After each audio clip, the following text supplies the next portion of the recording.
Friends, आज के इस वीडियो में हम लोग इतिहास में पढ़ेंगे गुप्त साम्राज्य। और गुप्त साम्राज्य से संबंधित हम लोग यहाँ पर 60 से ज़्यादा प्रश्न को सॉल्व करेंगे, जो कि बहुत ही महत्वपूर्ण टॉपिक होता है आपका गुप्त साम्राज्य। जैसे मंदिर बनाने की कला आपकी यहीं से आई, आपके सोने के सिक्के या आपके सती प्रथा संबंधित ऐसे ढेर सारे क्वेश्चन आपको मिलेंगे।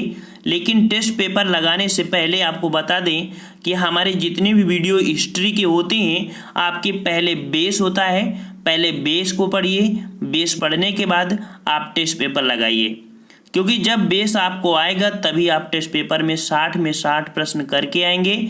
और अगर हाई फाई तैयारी कर रहे हैं तो आपको हर एक बारे में नॉलेज भी होना चाहिए, तभी आप आगे कुछ कर सकते हैं। ऐसे तो बस आप काम चलाओ ही सब काम हो पाएगा, ठीक है ना।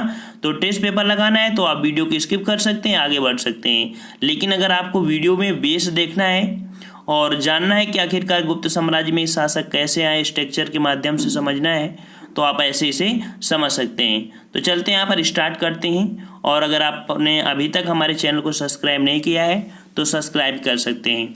चलते हैं, यहाँ पर हम लोग पढ़ेंगे गुप्त साम्राज्य, ठीक है। गुप्त साम्राज्य, देखिए गुप्त साम्राज्य में आपके जो साम्राज्य मतलब का भारत में जो साम्राज्य था गुप्त साम्राज्य का, उसका जो दूरी थी अर्थात कितनी दूर तक इसका फैलाव था, तो देख सकते हैं कि आपका गुप्त साम्राज्य जो फैलाव था कहाँ था, तो आप ये जम्मू कश्मीर के लगभग पास तक, ठीक है, इधर से लेके ये वाले एरिया तक आपका पूरा गुप्त साम्राज्य था, ठीक है ना। यहाँ पर आपका मालवा पड़ता है और ये मालवा क्षेत्र जो था, और आपने एक नाम सुना होगा समुद्रगुप्त, ठीक है ना।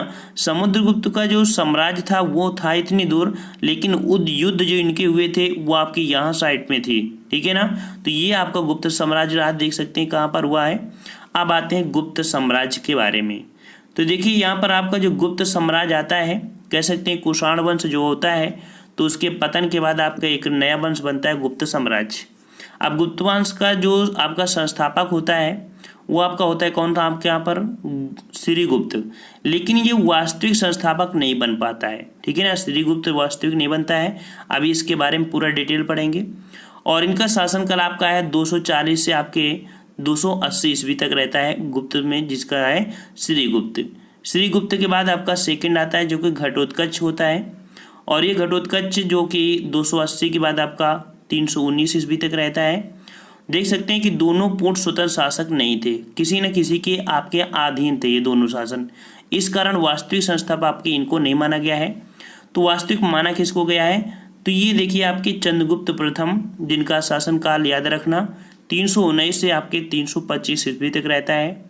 और गुप्त वंश का वास्तविक संस्थापक आपके चंद्रगुप्त प्रथम को ही माना जाता है। और इन्हीं के शासनकाल से स्टार्ट किया जाता है आपका गुप्त संवत, अर्थात आपका 319 ईस्वी से प्रारंभ हुआ था आपका चंद्रगुप्त प्रथम के समय गुप्त संवत, ठीक है। ये भी पॉइंट आपको याद रखना है। सबसे पहली बात ये कि गुप्त वंश का वास्तविक कौन था आपका, ये था, ठीक है। नेक्स्ट पॉइंट आपका आता है यहाँ पर जो कि आपका समुद्रगुप्त है, और इन्हें रामगुप्त जो कि कह सकते हैं इनका नाम दिया गया है।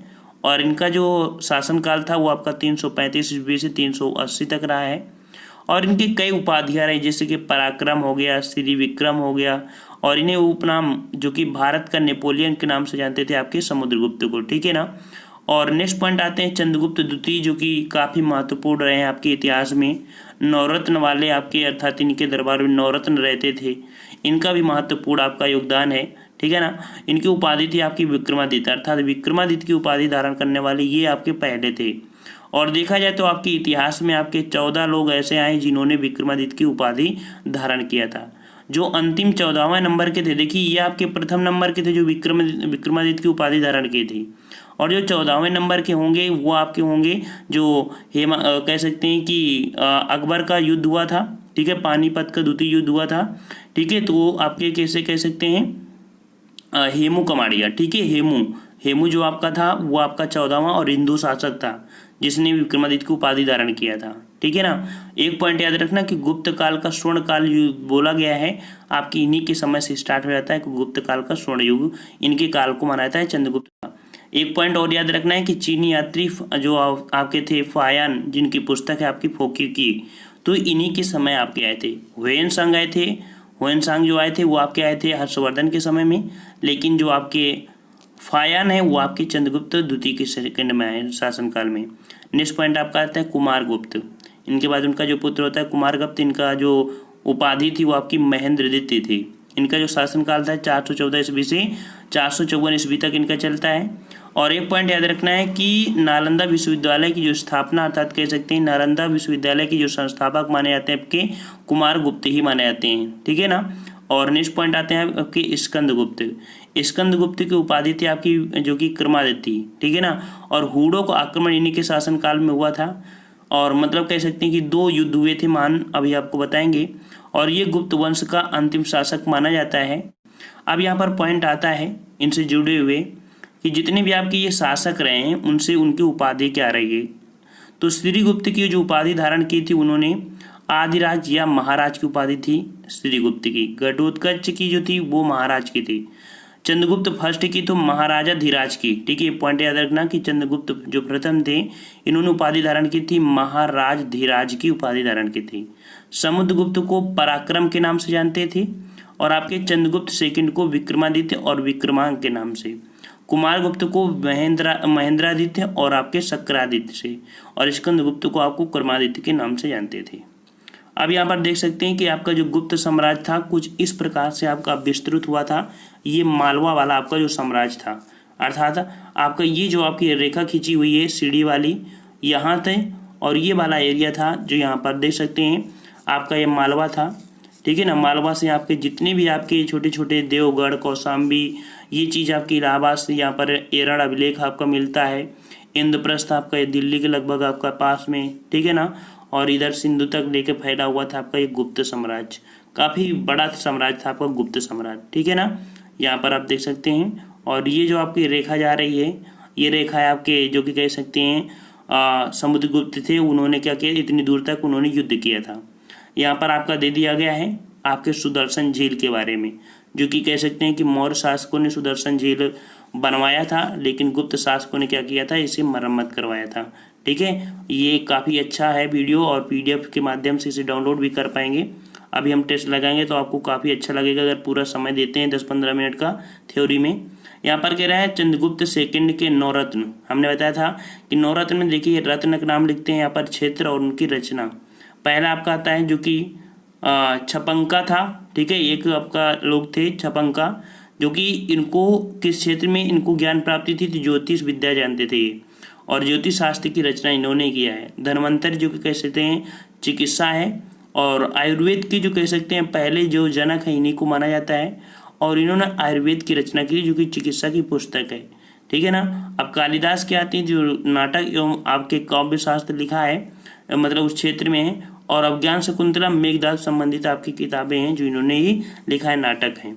अमर सिंह जो कि इसके लिए आपके जाने जाते हैं। बराहमीर से क्वेश्चन होता है जो कि ज्योतिष विज्ञान थे, इन्होंने ब्रात संहिता लिखी है, ठीक है ना। आपकी जो शंकु हैं ये आपके वास्तुकला से संबंधित हैं जो कि शिल्प शास्त्र लिखा है। बेताल भट्ट थे जिन्होंने जादू टोना संबंधित थे, आपके मंत्र शास्त्र लिखा है। और हरसेन जो थे एक कवि थे, वो आपकी कविता लिखते थे, ठीक है ना। यहाँ पर भारत का शेक्सपियर किसे बोलते थे आपको कमेंट करके बताना है, ठीक है ना। भारत का शेक्सपियर किसे बोलते हैं आपको कमेंट करके बताना है। नेक्स्ट पॉइंट आपका देखिए, अब आपको थोड़े थोड़े पर गौर कर लीजिए, थोड़ा सा बेस पढ़ लेंगे तो यकीन मानिए कि आपको ऐसा पॉइंट कहीं देखने को नहीं मिलेगा, ठीक है ना। यहाँ पर आपका जो दिया है पहला पॉइंट चंद्रगुप्त प्रथम से जो शासनकाल है कि गुप्त अभिलेखों से ज्ञात होता है कि चंद्रगुप्त प्रथम ही गुप्त वंश का प्रथम स्वतंत्र शासक था और इसने महाराज धीराज की उपाधि धारण की थी। नेक्स्ट पॉइंट आपका है कि चंद्रगुप्त प्रथम गुप्त वंश के द्वितीय शासक घटोत्कच का पुत्र था। गुप्त वंश के प्रथम शासक का नाम श्रीगुप्त था। अभी हमने बताया था कि गुप्त वंश का जो पहला शासक था उसे श्रीगुप्त के नाम से जानते थे, लेकिन वास्तविक नहीं था। और चंद्रगुप्त प्रथम ने ही गुप्त संवत की स्थापना किया था जो कि राजारोहण के स्मारक के रूप में। अगला पॉइंट यहाँ पर एक याद रखना है कि चंद्रगुप्त प्रथम ने लिच्छवी की राजकुमारी कुमार देवी के साथ विवाह किया था तथा अपने सिक्के पर कुमार देवी का नाम लिखवाया था, अर्थात अपनी बीवी का नाम भी लिखवाया था। नेक्स्ट क्वेश्चन आपका यहाँ पर पढ़ना है समुद्रगुप्त के बारे में। और चंद्रगुप्त पश्चात उनका जो पुत्र होता है समुद्रगुप्त शासक बनता है और वह लिच्छवी राजकुमारी कुमार देवी से उत्पन्न हुआ था, जिससे उन्होंने शादी किया था। उन्हीं का पुत्र था आपका जो कि कह सकते हैं समुद्रगुप्त। अब यहाँ पर समुद्रगुप्त का शासनकाल राजनीतिक एवं सांस्कृतिक दोनों ही दृष्टियों से गुप्त साम्राज्य के उत्कृष्ट काल माना जाता है, आपका जो समुद्रगुप्त था। अगला पॉइंट आपका दिया है कि समुद्रगुप्त के विषय में यद्यपि अनेक शिलालेखों, स्तंभों या मुद्राओं या साहित्यिक ग्रंथों से व्यापक जानकारी प्राप्त होती है, परंतु सौभाग्य से समुद्रगुप्त पर प्रकाश डालने वाली अत्यंत एक प्रमाणिक सामग्री पुस्तक है हर्षेय द्वारा रचित गई है, आपकी प्रयाग प्रशस्ति। ठीक है ना, प्रयाग प्रशस्ति से आपकी ये इनके बारे में काफ़ी परिचर्चा में मिलता है इनके बात में। पॉइंट आपको याद रखना है कि समुद्रगुप्त गुप्त वंश का एक महान योद्धा तथा कुशल सेनापति था, इसी कारण उसे भारत का नेपोलियन कहा जाता है। ठीक है, जो कि B.A. स्मिथ द्वारा लिखी है। दूसरा पॉइंट ये भी होता है कि भारत का नेपोलियन शब्द क्यों दिया गया है। कहते हैं कि नेपोलियन अपनी लाइफ में एक ही युद्ध हारा था और कभी भी अपने जीवन में युद्ध नहीं हारा है, लगभग वैसे इसका भी कार्यकाल था, इसी कारण तो कंपेयर भी कर दी जाती है। ये वर्ड जो शब्द लिखा है ये दिया है V.A. स्मिथ द्वारा दिया गया है। अगला कि अपने विजय अभियान को पूरा करने के पश्चात उसने अश्वमेध यज्ञ, अर्थात क्वेश्चन पूछेगा कि अश्वमेध यज्ञ किसने गुप्त काल में कराया था, तो आपके यहाँ पर देख सकते हैं किसने कराया, ठीक है ना। और अश्वमेध यज्ञ पराक्रम की उपाधि धारण की थी। और यहाँ पर देख सकते हैं कि इनका ब्रह्मपुत्र दक्षिण में नर्मदा कश्मीर घाटी तक इनका विस्तार था। एक पॉइंट ये याद रखना कि समुद्रगुप्त एक उच्च कोटि का कवि था जो कविराज के नाम से जानते थे, अर्थात समुद्रगुप्त को कविराज के नाम से जानते थे। ये कवि था, ठीक है, कवि भी था। अगला पॉइंट आपका देते हैं जो कि आपका आया समुद्रगुप्त उसके सिक्कों। ये क्वेश्चन आपका बहुत बार पूछा गया है कि कौन ऐसा गुप्तकालीन राजा था जिसके सिक्कों पर वीणा बजाते दिखाया गया है, तो समुद्रगुप्त को उसके सिक्कों पर वीणा बजाते हुए दिखाया गया है। अगला है कि श्रीलंका के जो शासक थे आपके कौन, तो मेघवर्मन ने गया था बिहार में एक बौद्ध मंदिर के निर्माण की अनुमति पाने के लिए अपना दूत समुद्रगुप्त के पास भेजा और अनुमति प्राप्त की थी। अगला पॉइंट आपका है चंद्रगुप्त द्वितीय जो कि आपकी विक्रमादित्य के नाम से जानते हैं। इनका शासनकाल आपके 380 से 413 के बारे में।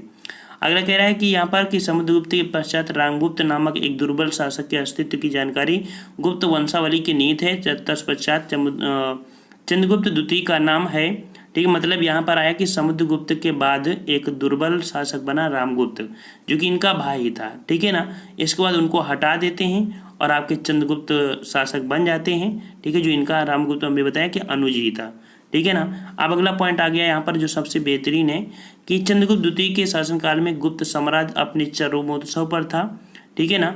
और इसके बाद आपका अगर पॉइंट दिया गया है कि वकाटक की सहायता से चंद्रगुप्त ने शकों को पराजित किया। किसको, तो चंद्रगुप्त ने वकाटकों की सहायता से चंद्रगुप्त ने शकों को पराजित किया और इस उपलक्ष्य में उसने चांदी के सिक्के चलाए थे, ठीक है ना। तो ये भी पॉइंट याद रखना कि चांदी के सिक्के सर्वप्रथम चंद्रगुप्त द्वितीय ने ही चलवाए थे। चांदी के सिक्के सर्वप्रथम चंद्रगुप्त द्वितीय ने, और रुपया शब्द बोला जाता था, ठीक है, रुपया शब्द बोला जाता था उस समय चांदी के सिक्के में। और अगला पॉइंट है कि इस विजय के पश्चात चंद्रगुप्त को सकारी कहा गया, उसे विक्रमादित्य की उपाधि धारण की गई थी, ठीक है, शकों पराजित करने पर। अब यहाँ पर देखो कितने नाम लिए गए हैं आपके चंद्रगुप्त द्वितीय के बारे में। तो अभिलेखों व मुद्राओं से उनके अनेक नामों व बिरुदों के नाम पता चलता है, जैसे देवश्री, विक्रम, विक्रमादित्य, परिद्रथ, सिंह विक्रम, सिंहचंद्र, परम भागवत, अजित विक्रम, विक्रमांक आदि नामों से इन्हें अलंकृत किया गया है। अगला पॉइंट आपका है कि चंद्रगुप्त द्वितीय के शासनकाल में उसकी प्रथम राजधानी थी पाटलिपुत्र, अर्थात जो चंद्रगुप्त द्वितीय था उनके राजधानी थी आपकी पाटलिपुत्र और द्वितीय राजधानी आपकी उज्जैनी। ये उज्जैन मतलब कह सकते हैं कि उज्जैनी थी, ठीक है। और ये दोनों ही नगर गुप्तकालीन की शिक्षा केंद्र थे, ठीक है ना, शिक्षा केंद्र। कहीं कहीं पर आपका उज्जैनी की जगह आपका कन्नौज दे देते हैं ना, इस कारण कन्फ्यूज कर देता है। और नेक्स्ट क्वेश्चन आपसे कह रहा है कि चंद्रगुप्त द्वितीय का काल साहित्य और कला का स्वर्ण कहा जाता है। ये पॉइंट आपको नोट करना है कि साहित्य और कला का स्वर्ण युग कहा जाता है आपके चंद्रगुप्त द्वितीय के काल को। अगला दिया है यहाँ पर कि दिल्ली में कुतुब मीनार के पास खड़े लौह स्तंभ से खुदे हुए अभिलेख से चंद्र नामक किसी राजा का वर्णन होता है, कहा जाता है कि इन्हीं की ये फोटो है। अगला देखिए जो कि बहुत ही महत्वपूर्ण है कि चंद्रगुप्त द्वितीय के दरबार में विद्वानों एवं कलाकारों में आश्रय प्राप्त थे। उनके दरबार में 9 रत्न थे, ठीक है। हमने बताया कि चंद्रगुप्त द्वितीय के शासनकाल में 9 रत्न थे। ये आपके कौन थे, तो आपका नंबर आपका यहाँ पर कालिदास, नंबर 2 धन्वंतर, नंबर 3 आपके जो आपके छपड़क थे और अमर सिंह है, शंकु हो गया, बैताल हो गया, भट्ट हो गया और घटकपर्ण हो गया, वरामिर और वचूर, मतलब ये कुल मिला के 9 आपके थे। इनके दरबार में 9 रत्न रहते थे। और चंद्रगुप्त द्वितीय के शासनकाल में चीनी यात्री भी आए थे आपके जो फायान थे। ये आपके 399 से 412 तक रहते जो भारत की यात्रा पर आए थे। अब आपको पढ़ना है कुमारगुप्त के बारे में। तो कुमारगुप्त में यहाँ पर देख सकते हैं कि द्वितीय चंद्रगुप्त द्वितीय के पश्चात उनका पुत्र जो था कुमारगुप्त प्रथम गुप्त साम्राज्य का शासक बना। गुप्त का जो कुमारगुप्त की माता का नाम था द्रुदेवी, ठीक है, कुमारगुप्त की माता का नाम था द्रुदेवी। और गुप्त शासकों में सर्वाधिक अभिलेख इन्हीं के हुए हैं। ये क्वेश्चन आपको याद रखना, बहुत बार पूछा गया है। जिस पर हमने हाईलाइट किया है और जिस पर हमने निशान लगा दिया है वो क्वेश्चन हमेशा पूछे गए हैं आपके, ठीक है ना। तो गुप्त शासकों में जो सर्वाधिक अभिलेख हुए हैं किसके, कुमारगुप्त के प्राप्त हुए हैं। और इनके भी कई नाम आपके हैं, जैसे कि महेंद्र कुमार हो गया, श्री महेंद्र हो गया, श्री महेंद्र सिंह हो गया, महेंद्र ये हो गया, मतलब ढेर सारे आपके नाम दिए गए हैं। और अगला दिया है यहाँ पर कि कुमारगुप्त प्रथम ने अधिकांशिक संख्या में मयूर आकृति की रजत मुद्राएं, अर्थात जो चांदी के सिक्के कुमारगुप्त के समय थी उनमें अधिकतर मयूर आकृति सजा दी गई थी, ठीक है ना।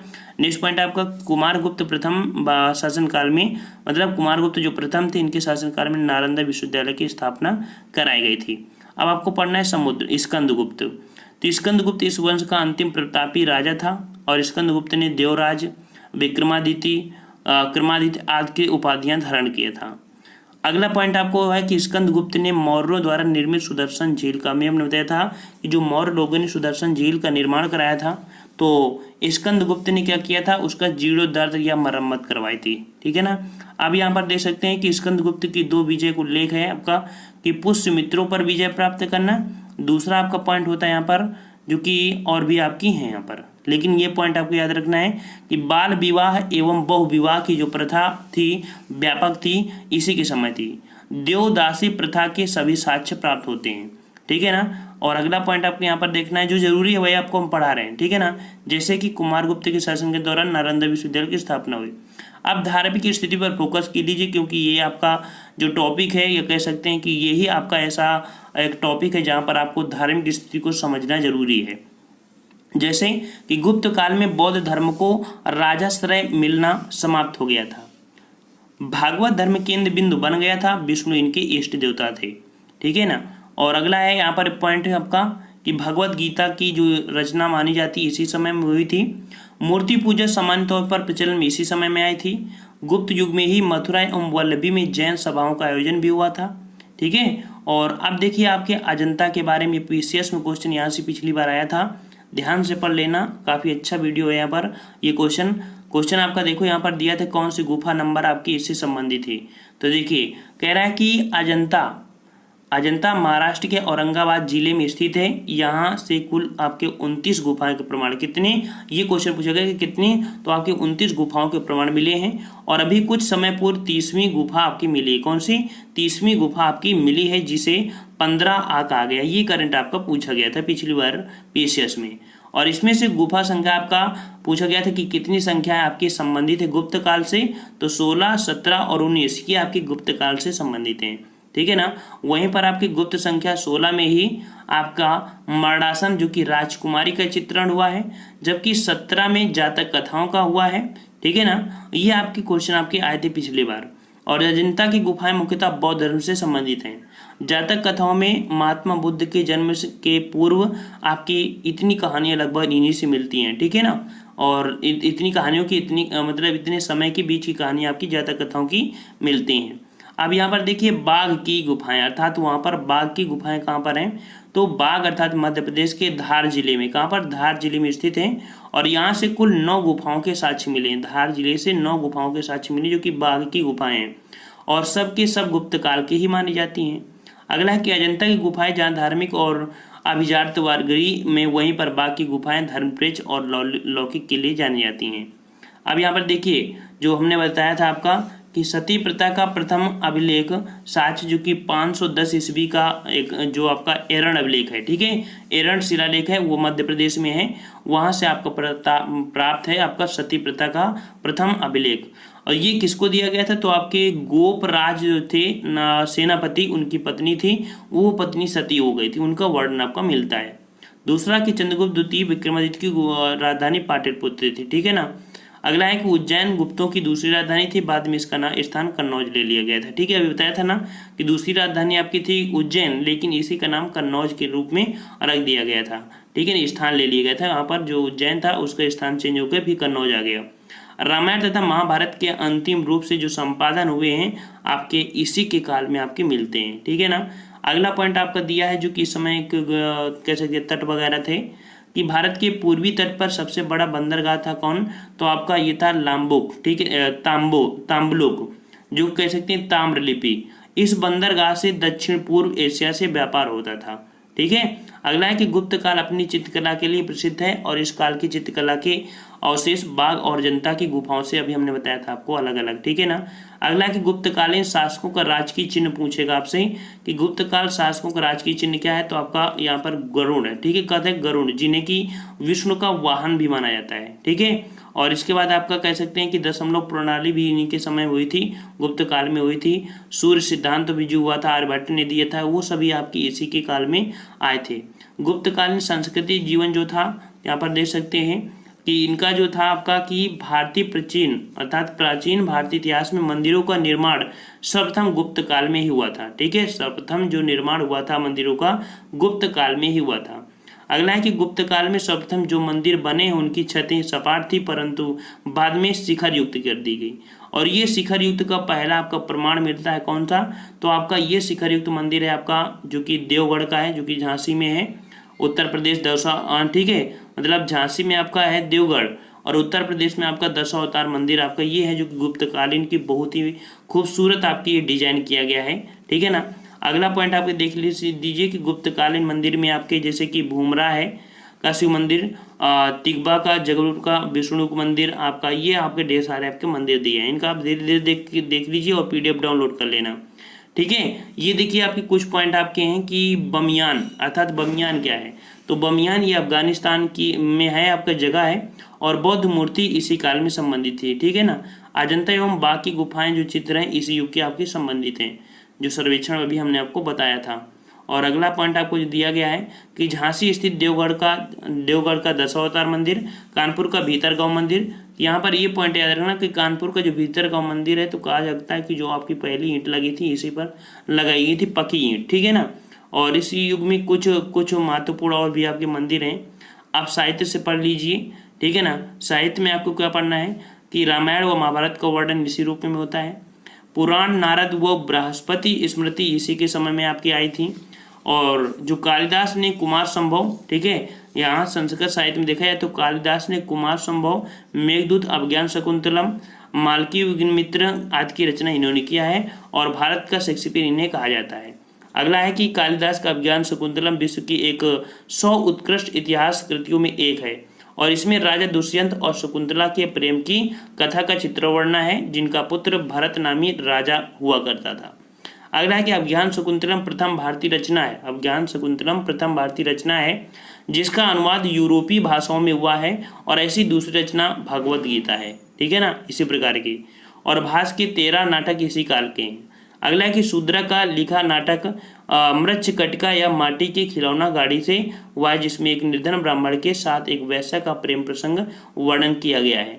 अगला पॉइंट देख लीजिए कि गुप्त काल में लिखे नाटकों के बारे में से 2 बातें उल्लेखनीय है। पहले कि यह सभी नाटक सुखांत है, ठीक है, मतलब गुप्त काल की एक बहुत बड़ी खासियत है कि इस समय के जो नाटक थे सभी सुखीपूर्ण थे, दुखांत नाटक एक भी नहीं थे इस समय, ठीक है ना। और उच्च जो लोग थे वो भिन्न भिन्न भाषाएं बोलते थे और इनमें से नाटकों में स्त्री और शुद्ध प्राकृत बोलते थे, जबकि भद्रजन संस्कृत बोलते थे। विज्ञान युग में देखा जाए तो गुप्त युग में गणित, पदार्थ मतलब जो विज्ञान, धातु विज्ञान, रसायन विज्ञान, ज्योति विज्ञान, चिकित्सा विज्ञान की महत्वपूर्ण उन्नति इन्हीं के समय हुई है। 0.0 अन्वेषण इस युग में हुआ है। आर्यभट्ट इस युग के प्रख्यात गणितज्ञ एवं खगोल शास्त्री थे और इन्होंने आर्यभट्टी एवं सूर्य सिद्धांत नामक ग्रंथ लिखे।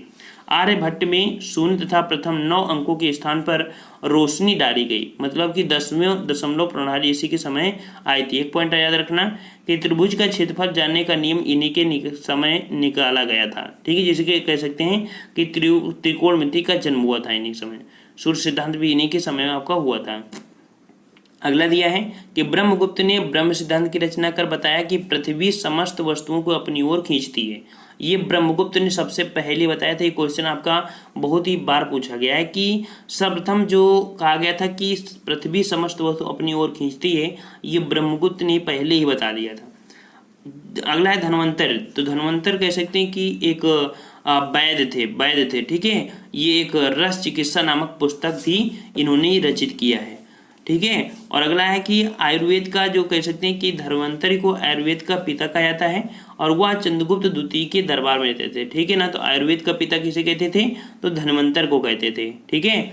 अगला है कि बाघभट्ट ने आयुर्वेद का ग्रंथ आपका अष्टांग हृदय लिखा गया। बाघभट्ट ने आयुर्वेद का जो ग्रंथ है उसका कह सकते हैं कि अष्टांग हृदय लिखा गया है। अगला है यहाँ पर देख सकते हैं शतरंज का खेल। तो शतरंज का खेल भारत में गुप्त काल के दौरान ही हुआ था और प्रारंभ में इसे चतुरंग के नाम से जानते थे। अगला है यहाँ पर क्वेश्चन कि इनकी भाषा क्या थी, अर्थात गुप्त काल के जो थे उनकी भाषा क्या थी, तो राजकीय भाषा संस्कृत थी, ठीक है, संस्कृत भाषा थी। अगला दिया है कि इनकी जो अपनी सत्ता का केंद्र था वो प्रयाग आपका था, ठीक है ना। अगला यहाँ पर देख सकते हैं कुछ आपकी रचनाएं हैं और कुछ आपके यहाँ पर रचनाकार है, जैसे कि आपके ऋतु संहार के कालिदास हो गया, मेघदूत के कालिदास, कुमार संभव जो कि नाटक एक है इसके कालिदास हैं, रघुवंशम के कालिदास हैं, आपके मालविक निमित्रम के आपके कालिदास हैं, अभिज्ञान शकुंतलम के कालिदास हैं, विक्रमोर्वशीयम जो कि नाटक है आपके कालिदास है, मुद्रा राक्षस जो कि विशाख दत्त हैं, देवी चंद्रगुप्त आपके विशाख दत्त हैं, काव्य दर्शन आपका दंडीन है, ठीक है। काव्य दर्शन के आपके कौन है, दंडीन है। आपके 10 कुमार चरित्रम के दंडीन हैं आपके इनके राइटर। और आपके स्वप्नवास दत्ता अर्थात नाटक एक है आपका, इसके जो राइटर हैं आपके भास हैं। चारु दत्ता जो नाटक इसके आपके भास हैं। और योगाचार के आपके असंग हो जाएंगे। रावण वध जो लिखा है वो आपके वत्स भट्टी ने लिखा है। अमर कोश जो लिखा है आपके अमर सिंह ने लिखा है। चंद्र व्याकरण जो लिखा है चंद्र गोमिन ने लिखा है।